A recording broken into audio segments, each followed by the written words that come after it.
ত্রিপুরা মধ্যশিক্ষা পর্ষদ পরিচালিত মাধ্যমিক ও উচ্চ মাধ্যমিক পরীক্ষার উত্তরপত্র মূল্যায়নের কাজ। রাজধানীর মোট 6টি স্কুলে মাধ্যমিক ও উচ্চ মাধ্যমিক পরীক্ষার উত্তরপত্র মূল্যায়নের কাজ চলছে। মাধ্যমিক পরীক্ষার উত্তরপত্র মূল্যায়নের কাজ চলছে 4টি বিদ্যালয়ে। অপরদিকে উচ্চ মাধ্যমিক পরীক্ষার উত্তরপত্র মূল্যায়নের কাজ চলছে 2টি বিদ্যালয়ে।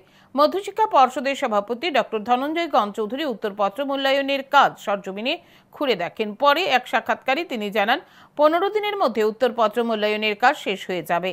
উচ্চ মাধ্যমিক পরীক্ষার উত্তরপত্র মূল্যায়নের কাজ চলছে বর্দোয়ালি উচ্চ মাধ্যমিক বিদ্যালয় ও নেতাজি সুভাষ বিদ্যানিকেতনে। অপরদিকে মাধ্যমিক পরীক্ষার উত্তরপত্র মূল্যায়নের কাজ চলছে কামিনী কুমার স্মৃতি উচ্চ মাধ্যমিক বিদ্যালয়, বিজয় কুমার উচ্চ মাধ্যমিক বালিকা বিদ্যালয়, বোচং গার্লস উচ্চ মাধ্যমিক বালিকা বিদ্যালয় ও বাণী বিদ্যাপীঠ উচ্চ মাধ্যমিক বালিকা বিদ্যালয়ে। তিনি আরও জানান, উত্তরপত্র মূল্যায়নের কাজ শেষ হয়ে যাবে পরবর্তী 15 দিনের মধ্যে। পরীক্ষার ফলাফল প্রকাশ করা হবে।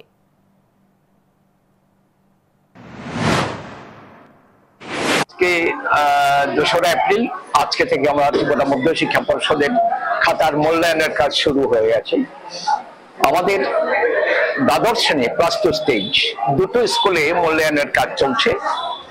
আর মাধ্যমিকের যেটা 10th ক্লাস, এই পরীক্ষার মূল্যায়ন চলছে 4টে স্কুলে।